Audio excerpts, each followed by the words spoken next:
ahead. Oh, Trevor, check out Super 7. They have like a 14-inch long and 10-inch Godzilla and Biollante statues. Awesome. Biollante. And they look awesome.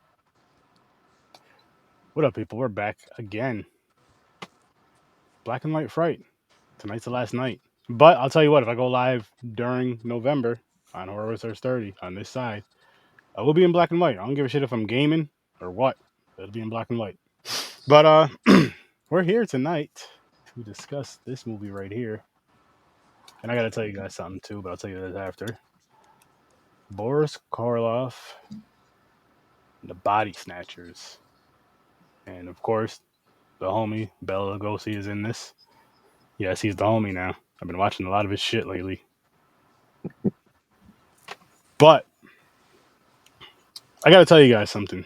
For those of you who have been watching and listening to HorrorWithSirSturdy over the years, you hear me talk a lot of shit about vampire movies, but I found one that I love.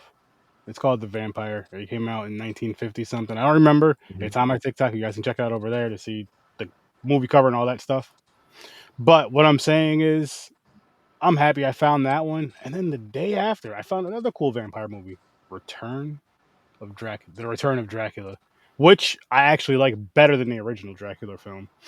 But it was cool to see some enjoyable vampire films. I just had to go back into the 30s and shit, I guess. Well, are you excited for Ryan Coogler's new one? I am excited for the new Nosferatu. Yeah, me too. Me too. So yes, I am excited for those.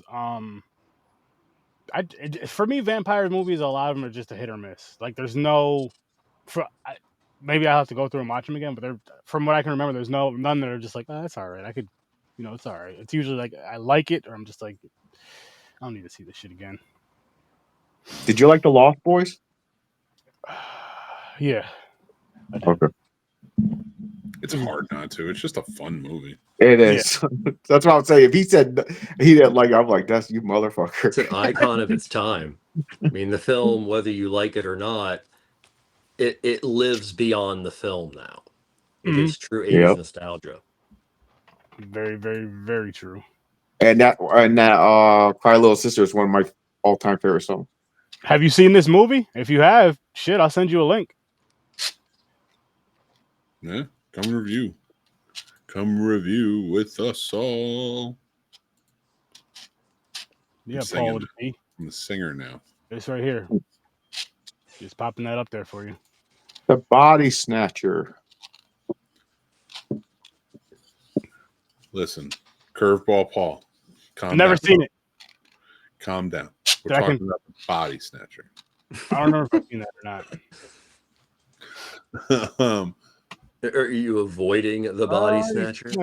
No. I was like, because I mean, if you guys really didn't like it, I think it's going to be one of those. So, I like it. I had a good time with this movie. I enjoyed it. Awesome, good. I enjoyed it. I thought it was great. Yeah, I liked it a lot. Mm-hmm. Oh yeah, we're gonna get into it. Can I just say, Karloff's look in this? He's such a maniacal, dastardly character. Such a wonderful change of pace in horror, especially looking backwards. You know, I know I'm going to catch some shit for it, but I think this might be, as of right now, my favorite Karloff role.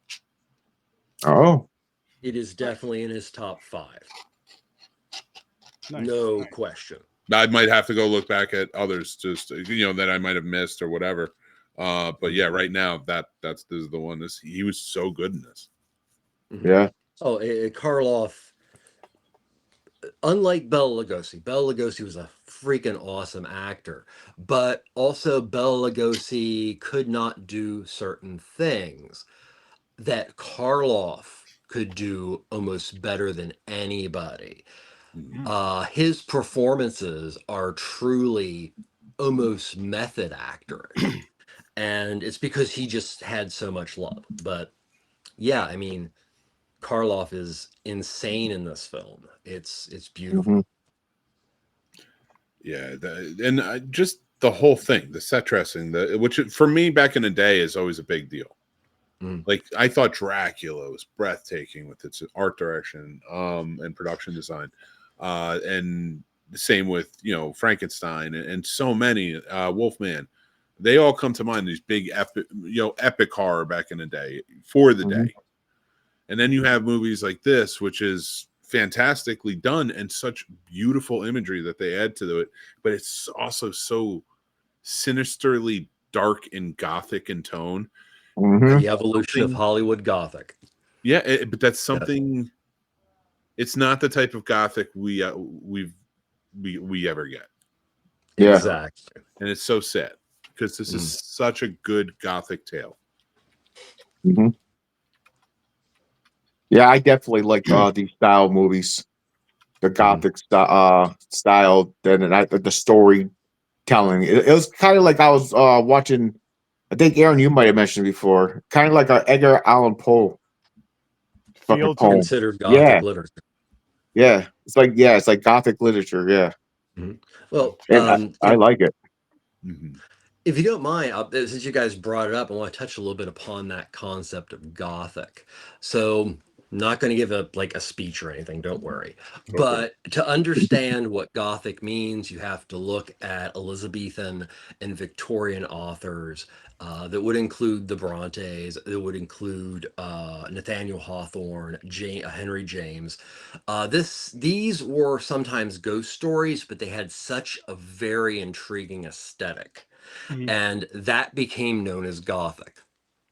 This then was expanded upon a bit by the German expressionist, but the key change that created what is called Hollywood Gothic came in 1931. And it is, there are about 3 people that created what we know as Hollywood Gothic. Carl Laemmle Jr., who put his ass on the line when his father said, Dracula is shit. Todd Browning, who put his ass on the line to make a great film. And most importantly, James Whale deciding to take a concept that the studio was done with, and he created Frankenstein. So the images of those 1931 films very much dictate what our concept in the United States Gothic is. It has grown so much more, but what makes this an interesting Gothic film is there's the element like RKO and people like Val Lewton, where the money wasn't there, but all the creativity and all the lust for cinema was there. How can we create monsters without having the monsters? You start seeing things like this film, an adaptation of the actual Burke and Hare crime, Jack the Ripper, Elizabeth Bathory. This starts becoming the Gothic that is now part of this film. So, yeah, it's a favorite subject of mine. That's awesome. And while we're at it, though, Trevor, while we're on it, because you were at the stuff you sent me earlier, and just because we did just discuss it a little bit, Bela Lugosi and Boris Karloff, I know you wanted the collaboration with the two. How you want to bring more about that? Okay, well, there's a lot of lore that points to Bela Lugosi hating Karloff and that. That's not true. So the supposed massive beef came from the fact that when Frankenstein first came out in the trade papers as a green-lighted project, Bela Lugosi was set to star. This was a troubled production from day one, and if it wasn't for James Whale, James, either way. Okay, as I was saying, I did lose my train of thought, and this is going to happen. What was the question? Well, we were talking about how James Whale was the one that advanced the troubled production of Frankenstein. Yes, Frankenstein. And Bela Lugosi was set to star. So, but yes, thank you. Thank you very much. So he was set to star, but after he discovered there were no lines, he turned it down.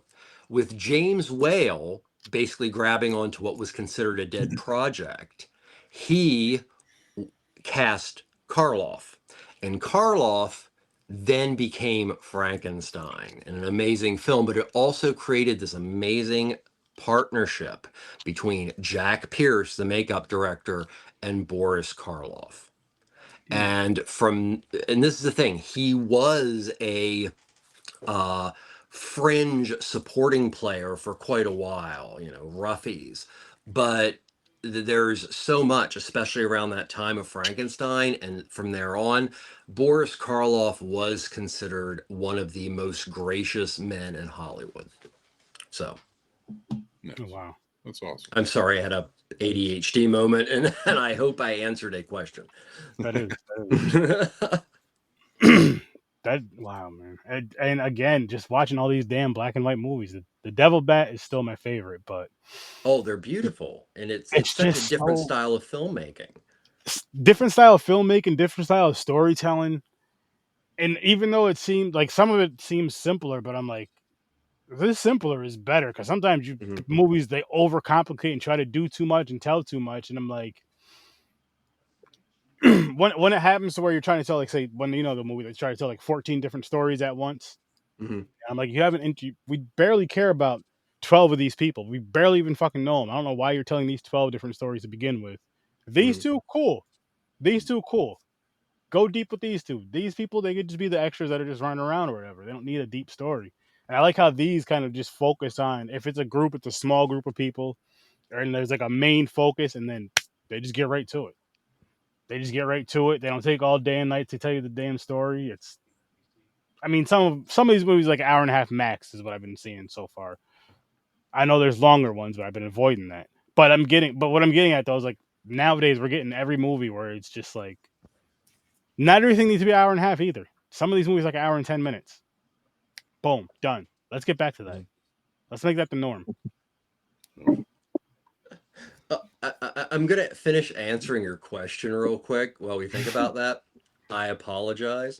Oh, you're good. You're okay, good. the relationship between Bela and Karloff. So they produced several films. I think there's about 8 collaborations with this is, I think Body Snatcher was the last. I'm not 100% certain. That produced some of the greatest Gothic horror films ever to come out of Hollywood. We're talking about The Black Cat, and we're also talking about The Raven. These are two actors that respect each other immensely. And to watch what is called the Birking scene in this film, in which Karloff kills Joseph, that scene, the entire thing, once they sit down and talk, to once Joseph is killed, no one can tell me that is not a powerhouse performance between two actors that love each other. That's the best scene in the movie. So that was my point.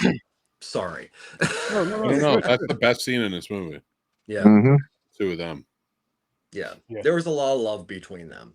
And Karloff, man, he understood the assignment of being a cabman and a gravedigger, and to being able to like suffocate a man with those giant hands, and he's so strong. I mean, you're digging up graves every night, like also working with horse and buggy. There's a lot in. It's not like a car. They had to do some work back in the day.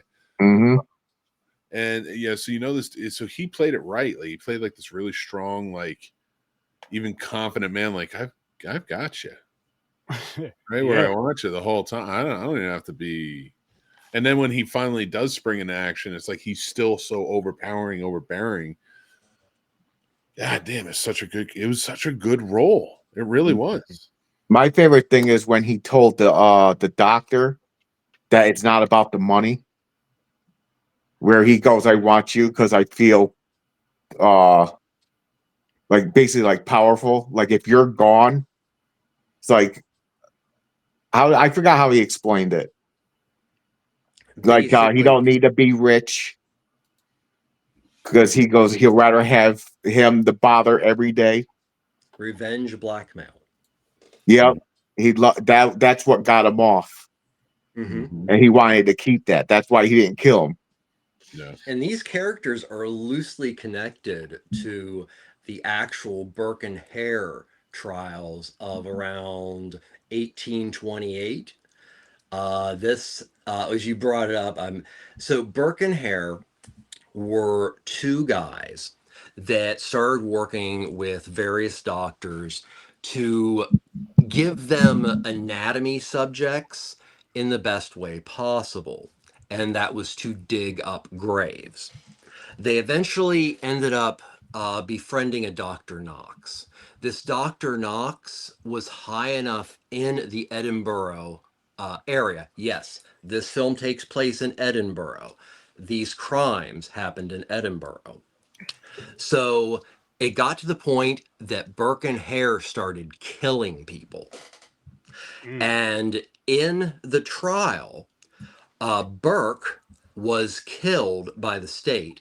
Hare was left free, and Dr. Knox got off with immunity.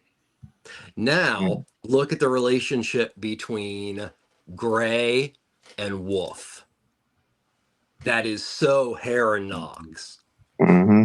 So yeah, but so this yet again, as I said, is a new form of Gothic. RKO, Val Lewton. It's like, we need monsters. They hold the license, so we got to create. We're going to dig into some history. So It worked. Awesome shit.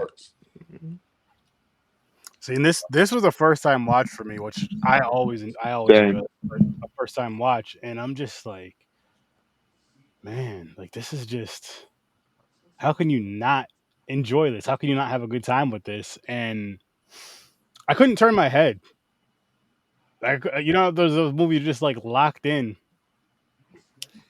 and I'm just like, just real focused, just thinking like, Jesus, man, why did it take me so long to watch this one? Because I've heard of this. I know I've definitely heard. I definitely heard of this and just never went to it. It's probably been recommended to me and just never went to it until now. I gotta stop doing stuff like that. I mean, you want to know why this is such a rewarding film? It fell into. I'll get to that point really quick, Trevor. I'll get to that point really quick. It fell right into. I mean, because I'm doing the black and white thing for November, so it fell right into like the perfect timing. But it's still one of those ones I kind of wish that I just watched a little sooner, even if it was like last month. Just a little sooner. And this takes place in England? Yes, Edinburgh. Edinburgh, England? Edinburgh for the film, Edinburgh for the Robert Louis Stevenson short story that this is based on, and also Edinburgh for the actual Burke and Hare crimes. That's great. And there's like from the film to the crime, like 101 years. It's like creepy. That's nice. Yeah. Damn. I love this film. I love Val Lewton. It's just amazing stuff. Yeah. And I love Robert Wise. I was telling a story about Robert Wise. Earlier. Yeah, he made one of my most favorite films, and he made one of my most hated films. Ooh, you're gonna have to share. I do not have to share.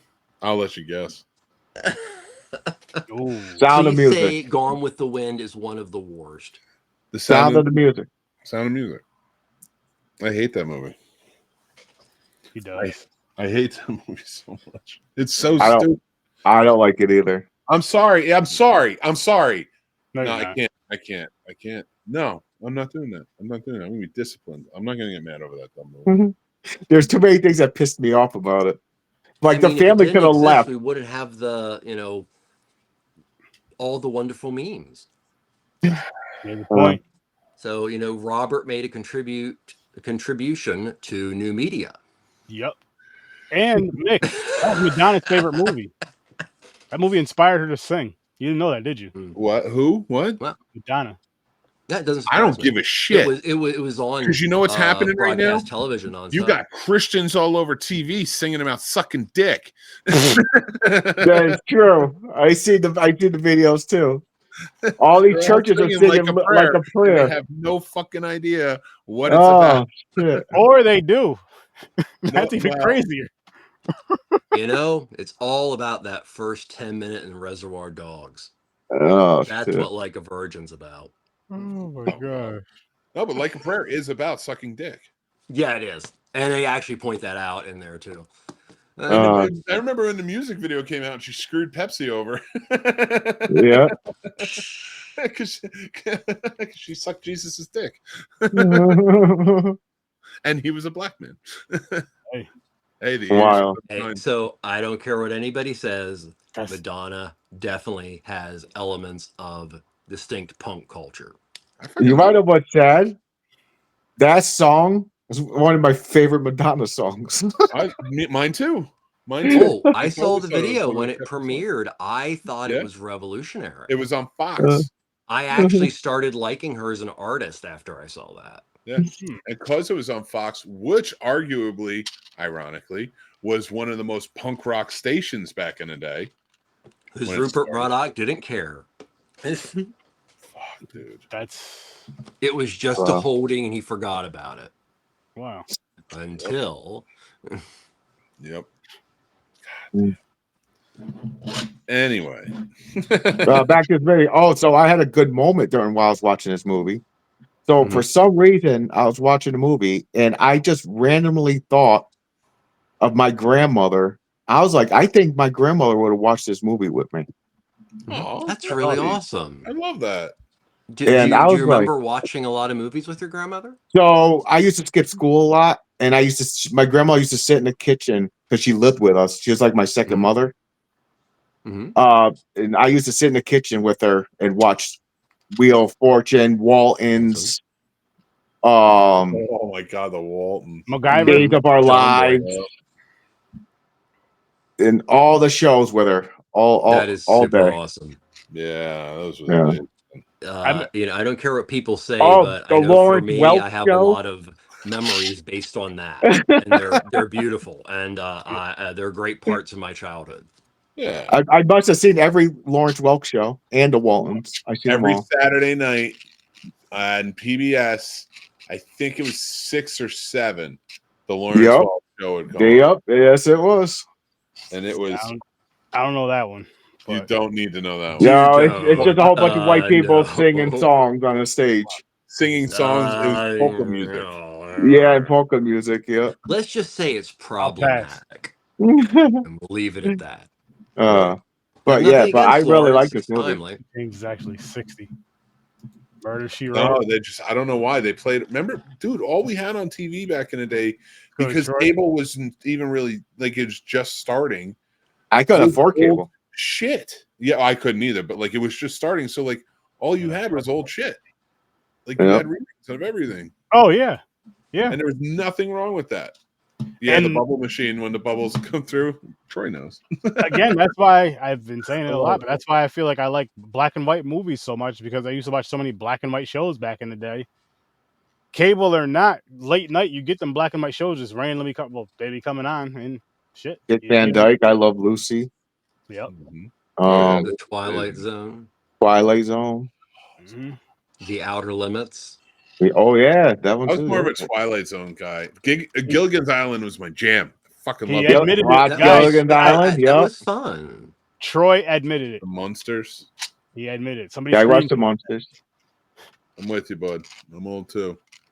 Does anybody remember this Monster, wonderful that is sci-fi show called The Invaders? No. Okay, so The Invaders starred Roy Thennis, and there were 2 seasons. I think it was for CBS, but it was written and developed by Larry Cohen. Yes, Mr. The Stuff Q, Larry Cohen. Another Black director you Caesar. could do, and that would be wild. Yeah. The I stuff can- was a fun one. But yeah. I can get you actual recorded quotes from when I interviewed him. That's awesome. Yeah, amazingly crazy, but very gracious human being, because he was the one that only made political films, quote unquote.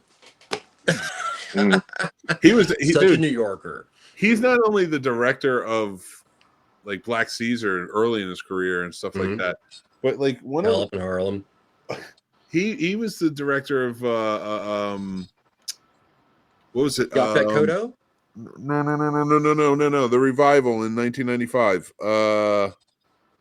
Was it Real OGs? Oh yes, he was. Because Yeah, he he always directed had a that very too. close relationship with Williamson. Yep. And he said he didn't want anybody else to do it. If they're going to Williamson try had and nothing but revive wonderful things to say about Cohen. Yeah. Yeah. Was that real? What was it? Dude, they got everybody back. It was basically a copy of, it was a serious copy of I'm Gonna Get You, Sucker. I'm gonna get you, sucker. Have you ever seen that? No. I think I did. Yeah. I've heard of it. I've never watched it though. So No. it's actually a very culturally significant comedy. It's really amazing. Fucking Wayne's brothers are perfect. Keenan and Wayne's great in it. That's why they brought it up on the Wayans brothers. Makes sense. Yeah. Well, that was like one of his early hits. Let me check it out. That's a great double feature with The Last Dragon. I love The Last Dragon. Aaron, That is I was going to tell you, I forgot. Last Dragon might be my favorite movie.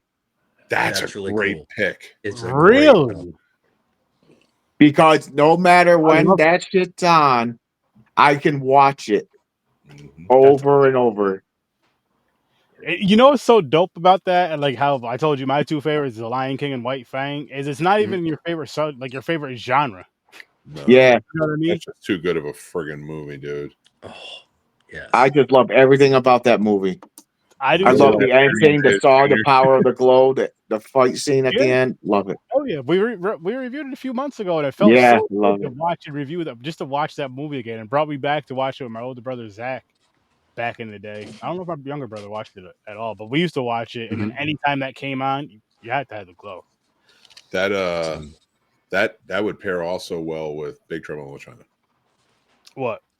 Last Dragon. I would if we didn't do it already. I would definitely do that movie. Oh no, I'm just saying watch movies. I'm just saying you're chilling. I'm always thinking content wise, especially because you said to pair with. I'm thinking popcorn and pints, and yeah. But that would be a fun one too for you on TikTok. What one? Like when you watch a movie, if you can think of something it pairs well with, you'd be like, if you want to do a double feature, I suggest this movie. You know, nothing major, just a little added on. You know. Yeah. I could never keep up with it because of but for about 2 years now, if you follow some of my pages, I decided that the best way for me to actually attack, revisiting my collection was to start trying to pair double features.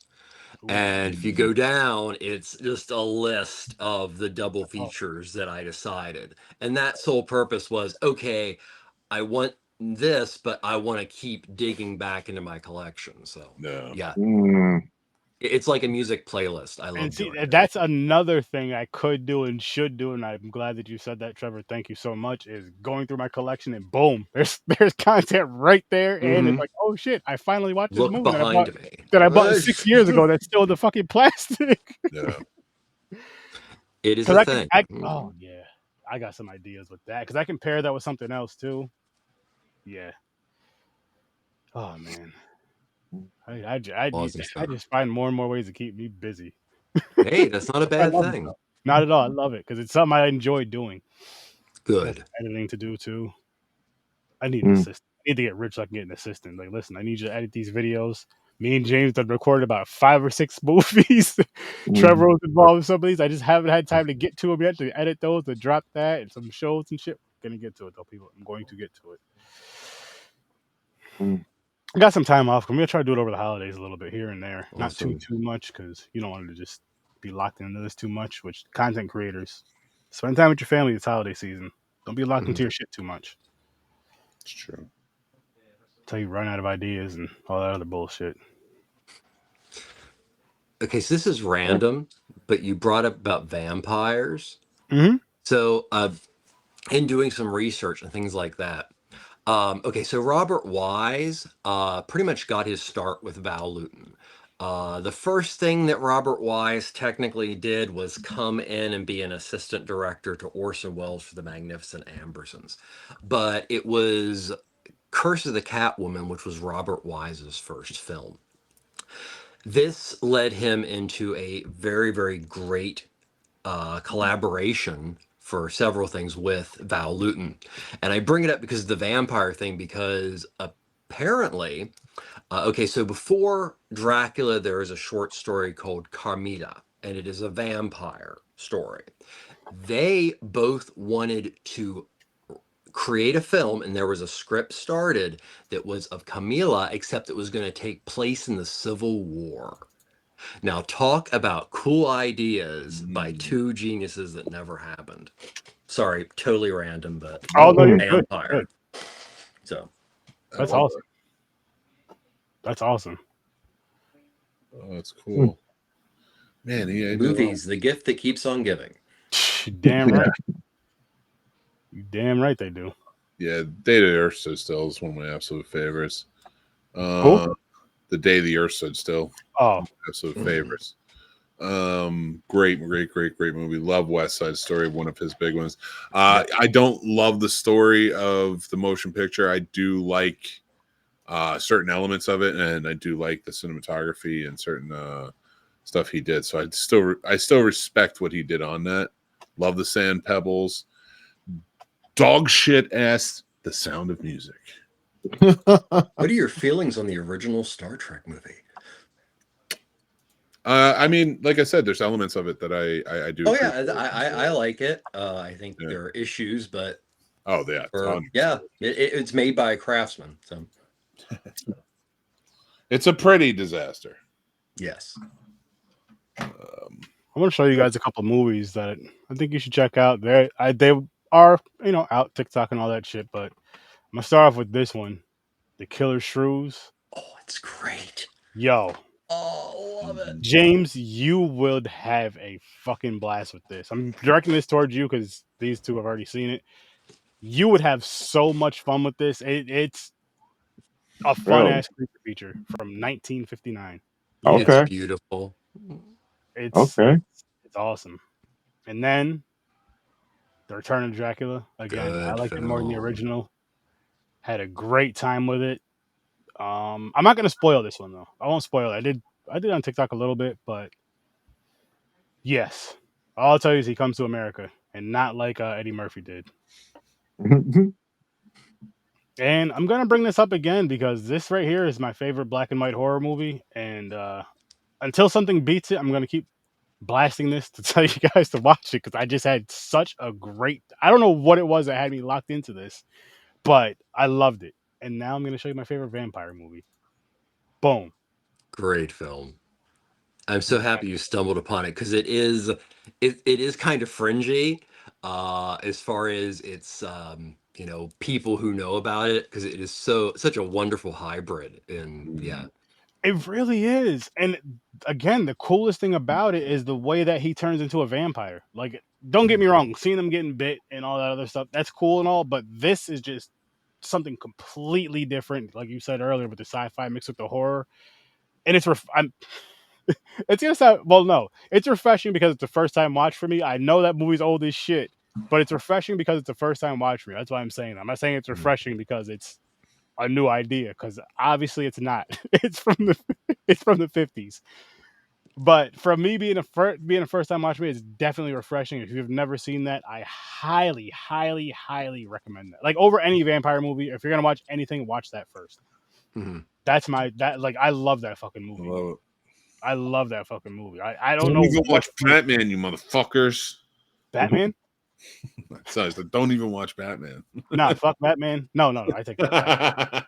Real quick, speaking of Batman, side note, Batman Beyond 1 is a short on YouTube, and everybody said it's awesome. It's a fan film.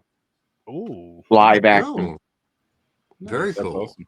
I will definitely check that out. There was, with consent from the Nimoy estate and from William Shatner, they made I don't know if it was visual effects or AI that they used. Probably both, a mixture of both, but it was called like Unification. It was a 30 years after Generation. It's a beautiful little short story. If you're a Star Trek fan, go check it out. For sure. A good connection comes back to roost. Nice. So, Mick, you said you didn't like the ending. Yeah, really? I just thought it was a little like, I mean, listen, the guy at the end was a fetus. He becomes the Green Lantern all of a sudden. It's weird. Oh, no, I was talking about the tonight's movie. So much. That's fetus, yeah. Oh, I thought you were talking about superhero shit. He I became got the Green confused for a Lantern at second the there. end. Oh He shit! had the lantern. That's the Green Lantern. Gotcha. I got you now. I saw lost. that and I'm like, that's the exact Green Lantern. That's the exact. That's exactly what the lantern is. I was like, this is unironic, and I love it. No, I'm kidding. Yeah, it was just that. It was. I thought there wasn't enough. There was a thrill with the chase, but I saw it coming, like where it was going. Yeah. I thought it would have been a little more intriguing if like Fettis had killed him and just left the bodies and dug them back up and then just left and just kept quiet about where, what happened to the doctor and such. Mm-hmm. But that's my brain just kind of surfing. I'm not trying to say I did it better. But the ending I got, I just didn't. I was like, Okay. There were a lot of changes to this by the code or request. Well, the code at that time even would point out certain things, but otherwise, as a director, you basically re-edit it in a way or whatever. Mm-hmm. But there were multiple elements. This was a salacious film, just as Straight Jacket was a salacious film at this time. Mm-hmm. It's very dark territory. So the ending is a little weird. Partially from my understanding is that Luton had to change what he wanted to do, which was basically the doctor would get off with immunity, and there would be that ambiguity that would be connected to the original case. But what the code didn't want, number one, was evil never wins. So yeah. Mm. Oh yeah, no, So I know. you I have realized him going off that, and so yeah, there was a different idea. It unfortunately fell when Luton rewrote it himself after the code flipped. No, I mean, I definitely get that. I know it's code error. I meant that was my end. I was like, that's what I would have preferred to have seen. I was just saying, this is probably why, because it's not what they wanted. Let's dive into rating real quick, gents. James, what do you got? I really enjoyed this. Great story. I'm going to give it an 8. 8. How about you, Trevor? I'll give it an 8. 8. Mick? I'm actually going to go to a 9 on this one. I really enjoyed this one. A 9? I'm going to give this one a 6.5. I did have a good time with it, but it wasn't bad. It wasn't bad. I did have a good time with it. Just, I guess I didn't like it as much as you guys did. The genesis of this movie is really, really interesting. I mean, Robert Wise and Luton actually hired professional child psychologists to read the scenes that they had written around the girl. This is how, like, RKO, I hate to use this term anymore, but is kind of like early Miramax in Hollywood. So yeah, you're getting that kind of crazy creativity. So sorry, No, you're good. You're good. That was good information. What's some stuff you guys watched recently? Movies. Doesn't even have to be horror. Oh, Jesus, that's a loaded question, pal. I'll say, like, just because I said 4, I'll say 4 movies. The last 4 movies you watched. I watched the 2 movies for Popcorn and Pints today. Yeah, I watched those 2 recently. Gladiator 2, Red 1. I don't know. I can't remember. There's tons of shit. I just can't remember what it is now. You're killing me, Smalls. Watched Good Boys again last night. Again? Oh, that's what you said. That fucking movie's so funny, man. So funny, dude. Oh, it is. It is. I can't wait for you to see the package, dude. It is. I already seen it. Yeah, it's wild. Oh, him. No, I didn't watch either one. Oh shit! Tomorrow. It's gonna be a wild ride. I'll say that. Yeah. Oh, I saw Juror number 2. I love that movie. Conclave. That was a great movie. I've heard nothing but amazing things about that. It was great. That Juror number 2 is up there, but like that one might be my favorite of the year. Yep, Miss Scene Snobs here. Good Boys. That's right. We watched it last night. Oh yeah. Which, by the way, the soundtrack is amazing. I agree. Loved it. One of the best soundtracks, and Seth Rogen, man. Funny. I'm hoping the package is the movie that I'm thinking it was from Netflix. You have no idea what you're getting into. So, There was like one clip that I remember sending to the group chat months ago, probably even a couple of years ago, and I remember sending that clip maybe more than once. And I'm just hoping this is the right movie. But either way, from what you guys are saying, I'm gonna be in for a wild, weird ride. it's so ridiculous at certain points, but you're like, what the fuck is going on? Heretic. I saw Heretic too. Ooh, How was that? I've also That's heard good? amazing things about that. It's a good movie. I definitely think it's worth. The ending was good. I really liked the movie all the way through. It just it was one tone all the way through, and then by the time we get there, I'm just like, all right, this is still very good. I'm just kind of missing where we were, sort of. If you know that, so it's just more of a personal preference, but definitely think all horror fans check it out if they're really into that, especially A24 horror. That's that religion one, right? Hugh Grant, in my opinion, is as Mr. Reed in this is on the same level as Hannibal Lecter, played by Hopkins. Yeah, I think I might be seeing it Sunday. Worth it. Nice. Worth it for sure. Definitely gotta check that out. That's some high praise right there, Mick. That's a good one. And I don't love every A24 movie that comes out. Like there's some I'm just like, you guys are pushing it. We've had debate about ones. Yeah.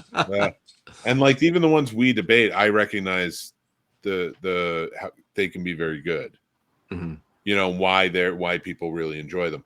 There are some that A24 puts out and it's just like Jesus. Like so there's like this is a tough movie. It's you like X and all those one, right? I liked X, I liked Pearl. I liked Maxine and I liked Pearl and I like X. Okay. It's not my favorite in the bunch. But I've never been a Texas Chainsaw Massacre guy. Like I like Texas Chainsaw Massacre. I respect Texas Chainsaw Massacre. But I love Texas Chainsaw Massacre 2.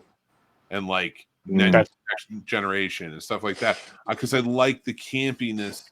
If I'm getting slasher, I like the campiness. Fair. You know. See, and out of those, my favorite is the one from 03. Serious slashers don't scare me. Serious slashers are just like more for the gore. What's his name in this? Boris Karloff in this. His sinisterness is scary. That's the type of slasher I like. You know, if it's going to be serious tone. Otherwise, be campy and let's have some fun. Gotcha. I definitely get that. That personal preference again. But, you know. No, I love it. Not gonna lie to you guys. 03, TCM. It's just, I think because it's so in your face with a lot of it. The serious tone with it. The cop, one of my favorite characters of the whole damn franchise. Because you seen him. Well, I've never been like a gore porn guy. So like the really gory movies, I'm not against them. They don't scare me. Like I like the Terrifier movies, you know. I like the Texas Chainsaw Massacre movies. I've just never been. That's never been my element. So like when movies like that come out and they really stand out for me, like they're special. So like the filmmaking is a big part of it. Well, just as a roundtable question, I already know James. Well, what's your favorite subgenre of horror? If you had to choose, like mine's slasher, but I also like the slasher that's real gory. You know what I mean? Like if it fits it though, if it's over to the top and doesn't work for it, then I'm like, eh. It's a great question. I mean, it's probably gonna be more classic. If I'm being honest, I'd have to really think about this. And next time I'm on a show, if I could give you an answer, that's fair. I'd really like to think about that because there's so many different ones with so many different elements that I adore about horror. Yeah, it's hard for me not even to say horror comedy because it's good horror comedy. Like, how do you argue against like Abbott and Costello meet Frankenstein? So this is how I do it. It's like, say, okay, you just blank out right now. Say you sit on your couch, you go, I'm going to watch horror. What you lean toward? Do you automatically go right to horror comedy? Do you go to haunted houses? It's a mood. It's a mood. So so yours is a mood thing. Okay. Yeah, it really is for me. Because I think out of everybody, I probably go more familiar horror, which is slasher for the most part. When I'm comfort watching. Mm-hmm. Yeah, and I think that's the same for everybody. But like, Mhm. if I'm really, I just like smart horror, and that's why I do like horror comedy. A really good horror comedy, to great, can be amazingly smart horror. But I just like smart horror, and there's too many now, in my opinion, presently, that are trying to pass themselves off as smart, elevated movies, and I'm just like, yeah, it's just not what this is. You're not hitting out. You're sacrificing story to be smart. It's actually sacrificing story to be woke, and I'm not trying to diminish somebody being woke, but like in a story, if you are trying to pitch agenda over telling the story, it's not smart. It's not smart story, and it's not going to be good, in my opinion. You know, it could be pretty, it can have great characters, it could be fun, but it's just, you get bored of it. Idealism over plot. Yeah. What about you, It doesn't Trevor? matter what it is. I mean, Pepsi. Yeah. if you're more concerned about what Pepsi's about, you're going to miss the whole point. And you know, you can apply that to anything, but it's as Mick said, it doesn't help.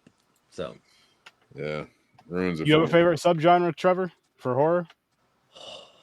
I could go into different ones, but I'm going to embrace the indecisive subgenre of horror that can be applied to so many things, and that is folk horror. Ah, The okay. ADHD of the horror genres. And you know what? Folk horror is usually the smartest of the It's dramatic also horror. very, very smart. It does delve into the psychological, but it's, you know, everything from like, you know, chupacabra tornado to you know, a very quiet film about ghost in Iceland. Yep, that is true. That's why Trevor's the man, because he says shit like that and he watches and enjoys shit like that. Like you go from a chupacabra tornado to just a ghost story in Iceland, like just something that's The a lot last more. one is actually a film, but I don't know about the chupacabra. I'd watch it. Well, that's what I mean. Though I would watch it too. We would all watch it. Super tornado. Like, hey, listen, if that's not a movie, that needs to be a movie. There's a Catnado. I did. Yeah, that just came out, I think. I did hear about that. Too much, you know me. I just don't have a low enough self-esteem to watch it, but I want to. I can't do it. All these fucking gimmick movies. I hate. I hate Sharknado, and now you got putting cats in there. What the fuck is going on? I didn't mind Sharknado, the first one, because I was like, okay, it's funny. They're really like, it's Sci-Fi Network. They're going super cheesy, but now it felt like they were owning it. Like for the first time, it really felt like, you know what, guys, we've been doing this on the sly. Let's just go for it. You know, that sort of feels kind of like Fast and the Furious. In their delivery. Yeah. Sharks. Yeah, I was like, cool. And then when the second one came out, I was like, all right, you know, now they're gimmicking it up again, trying to make some more money. By the time, I don't know, there's like 7,000. Oh, yeah, whatever. But then there's like everything else is in either a tornado or a hurricane or and then the gimmicks. There's a megalodon. Then the cocaine bear, which was funny and great and a really fun movie, but now it's Raccoon and it's like, and then it's Winnie the Pooh, and then it's like that. I do Winnie the Pooh too. So do you want to know what my least? I'm sorry to cut you off on your show. You got me on a rant though, dude. Sorry, it's your fault. My least favorite fucking horror genre is goddamn gimmicks. It's the lowest form. It's that if there's elevated horror and then you have campy horror and all this other stuff, that is the lowest brow form of horror there is. If anything, if this were the 1920s, that would be the one we send off to that clinic or the asylum, and we're just like, there's something a little wrong with them. You know, like that's how bad Oh man. gimmick horror is, in my opinion. And Okay. and con, and I don't give a shit because I don't give a shit about celebrities. They're all fucking pedophiles anyway. But and like and the con groups are like the ones that are owning it and living in it right now. And it's like, get the fuck out of here. Like why the gimmicky stuff? You guys are talented actors. Why has it got to be the gimmicky stuff? I know working and all that other stuff, but I'm like, it's the fucking filmmakers. It's not the actor's fault. It's the filmmakers. Make better fucking movies, dude. I understand the exploitation movies, but at least when you go back to the Corman and you go back to the Val Lutens, you know, even before them, he was sort of on that same track. You know, it's not low budget, but like it was for the time. It wasn't the Universal monsters. You know, stuff like that. Like nothing wrong with that, but they were all interesting. There's no bullshit that's interesting when it comes to gimmick movies. There's not one like even Cocaine Bear. I was like, if this didn't exist, I'd be fine. Yeah. You know, like, yeah. But I'm gonna go ahead. Sturdy. No, that's it. Like, I will agree with Sturdy though. He did try to say something. I cut him off, and I'm sorry. I did watch the Winnie the Pooh sequel, and miles ahead better. They're trying. They got it. Like now, it's not a gimmick. They actually want to make something. Still a gimmick. It's still a gimmick, but it seems I'm fine with a gimmick if you're actually trying. Yeah, and well, It's what I fun was to gonna see say people play with public domain. God, it is not. But no, what I was gonna say with that too, though, is like how you're saying that movie did improve, and I'm glad it did from the first one to the second one. From the story they got better with, and then the visuals were 1,000 times better, or 1,000 times better. So when they do it like that, I get it. If it's like that first kind of let's just get this money and then let's really do something with it, I love it and I respect it. But then there's some shit like the what the hell it was? I think it's Cinderella or some shit we went to go see. That was bad. That was bad. And don't get me wrong, I'm gonna keep watching the shit because that's what Sturdy does. That's what I do. That's what I do. Because sometimes you run into gems that way. You go through a lot of bullshit, but you'll get a couple gems. Well, I think if anybody's going to do horror fairy tales, they need to do it out of the real books. Was it the Grimm? Who Grim Fairy Tales and Hans Christian Andersen. Yeah, Christian Andersen. They got to do it. They got to do it those versions. Yeah, I don't necessarily agree with especially that. the Grimm, but the Hans Christian Andersens are not as sweet and dandy as everyone might expect. They're not horrible, but you know. I'll tell you, like for me with the fairy tales, I think you could take those anywhere. Like to me, like they don't have to be gimmicky. We've seen actually well done horror movies shaped around fairy tales and such. Like and like yeah, of course, like the Winnie the Pooh, like what they're doing now is gimmicky because it's like the gimmick is the public domain, not so much the fairy tale itself. Because if they take the story, the fairy tale, they're going to have a good story. But they're not with that. They're just like, oh, it's public domain. Let's just kill people and people will love it. It's like, I saw that Mickey Mouse movie. Considering it's all like Canadian young filmmakers and such, I applaud them for making a movie, but like, you could have done that with anybody else. Did you really have to add Mickey Mouse to get the gimmick? But like, I don't know. I just don't. I mean, gimmicks bother me. They really do. I guess the way I could look at it too, just to shoot them some bails, it's just like we want to get eyes on our film, and we know with this Mickey shit, it's going to get eyes on it. I'm not saying they wouldn't any other way. What are you saying? But make it good. No, make a good movie. Take your time. Write a fucking movie. I'm sorry. I can't. I don't accept that. Not from you, Sturdy. I understand where you're coming from, but like from filmmakers, because I have heard it. I can't accept that. I'm sorry. You know how many filmmakers made it? You know, granted, doing maybe some crazy shit. I'm not saying like Larry Cohen, but there was original. It was even when you have James Cameron does Galaxy of Terror, you know, for Roger Corman. It's a cheesy fucking movie.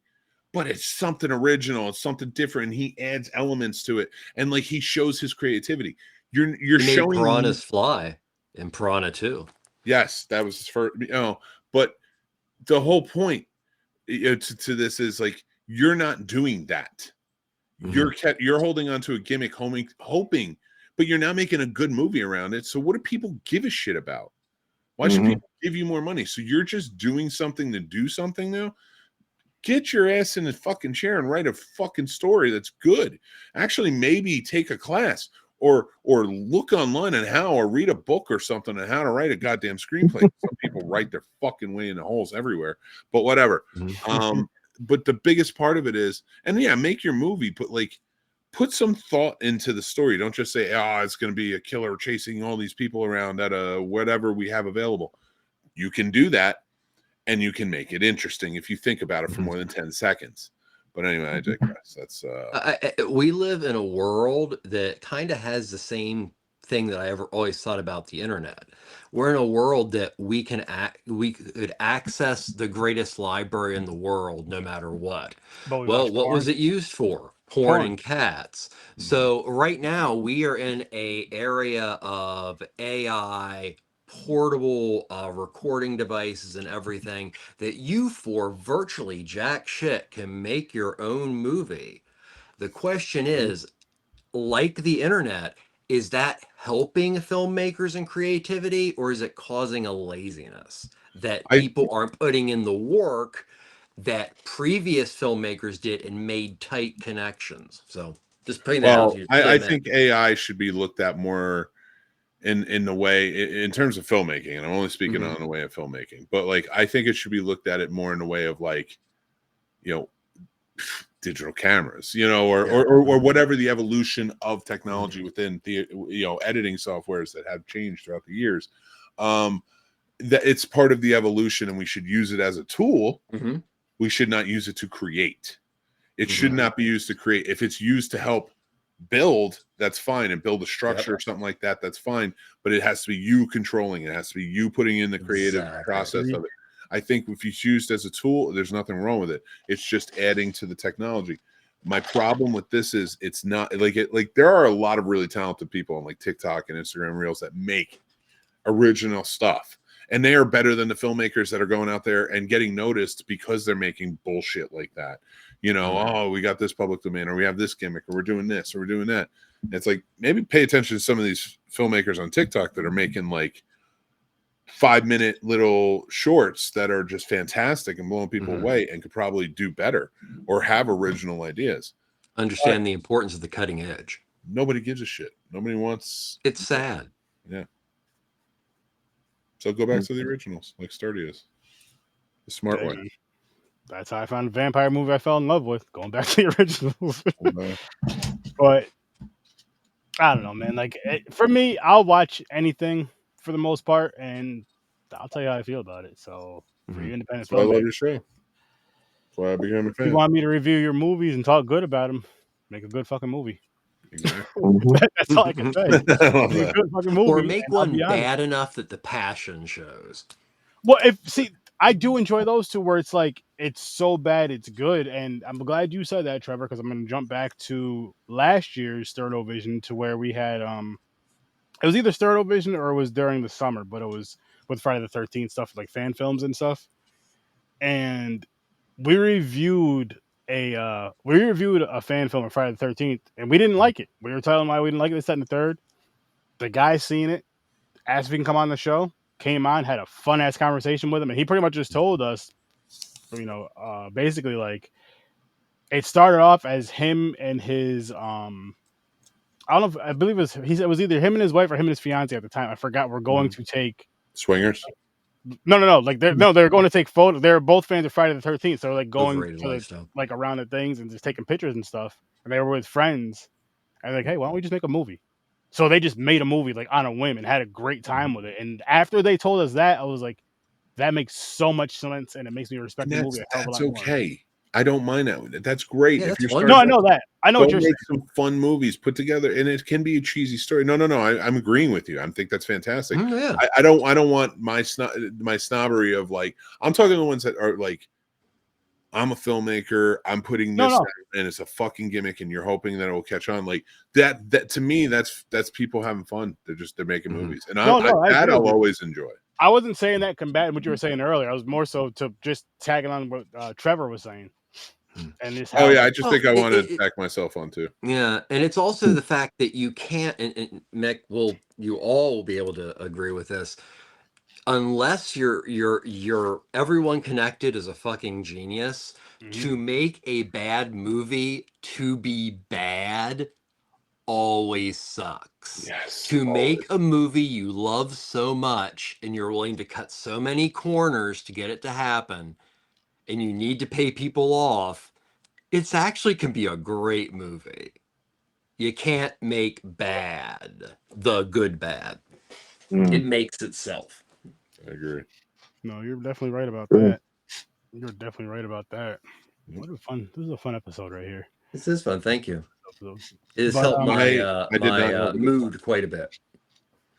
Awesome. I had a terrible time, and I would like my money back. Well, I'll tell you, get in line with everybody else. No refunds over here at HorrorWithSirSturdy podcast. Son of a bitch. I ain't selling shit. Aaron's going to claim bankruptcy next year. I'm not talking about my merch. I'm just talking about the actual podcast. Us sitting here in a discussion. Nobody's paid to be on here, and nobody's getting paid to be on here either. No, Yeah, he's owed me a hat, a winter's hat beanie, since 2019 or something. That's my wife's fault. With the interest belt popped on that. Why'd you send me like this care package of like anal beads? Because you said you wanted beads for your birthday. With your face on each bead. Like, Yo, I'm not gonna lie, Aaron. If you had anal beads and the amount of the beads on there spelled out sturdy. I'm not doing that. I was gonna say the whole. I'm trying to get people to come to horror with their 30. Not by they're black beads with white letters. S on one, spelled out sturdy. Wouldn't that be better for dildos and anal beads? Oh no! I said anal beads. I said that for anal beads. Get a big ass black dildo. That will make you money for all those women that love you. Get a big ass black dildo that says sturdy in the middle of it. Yeah, and each end has like blood, like horror style. Put blood on it. Bloody dick. Why? You went there. I go to bed.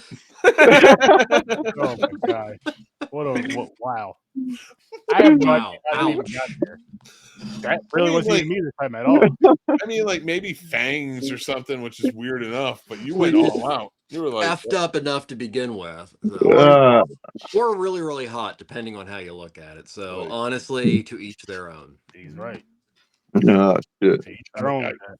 I got too many things flowing through my head now, James. God damn you. A lot of ideas, right? You can open up a fucking sex store now. Got the whole merch store for you. Sturdy store for sex. No. No. Why don't you two open up a sex shop together? You got it's got the right ring with your name on it. You can use sturdy. We're gonna Sir Sturdy. It's not Sir Sturdy, not Sir me. Sturdy. Aaron, just think about it. Your symbol, your creature. It'll be the stopper, but it's a butt plug. Sir Sturdy's Sex Emporium. Peep shows out back. Trucker showers available. If you watch Glory Hole. If you watch Popcorn and Pies, people, we have a term over there called honking off when they get like this. This is what I'm talking when the about. inner Anybody from the South gets out, anybody from the South that's been on 95 will understand this. Cafe Sturdy. Oh, God. Oh, gosh. Well, I want to thank you, Sturdy, because on these episodes, you always leave me with a feeling of a happy ending. I hope Here at Sir Sturdy's Sex Emporium, you're going to leave with a happy ending. Oh, man. Well, with that being said, people, we're gonna no, I'm not even gonna say that. We're gonna go. This is getting a little too Caucasian for me. We're gonna But, go. make sure you guys check out Ambassador Media. Make sure you guys check out the Scene Snobs, Popcorn and Pint, HorrorWithSirSturdy, and our brother over at Stories from a Bar. And we will see you in your nightmares. Well, I'll see you in your nightmares. I don't know where these guys are going to see you. I don't know how you're gonna handle the package.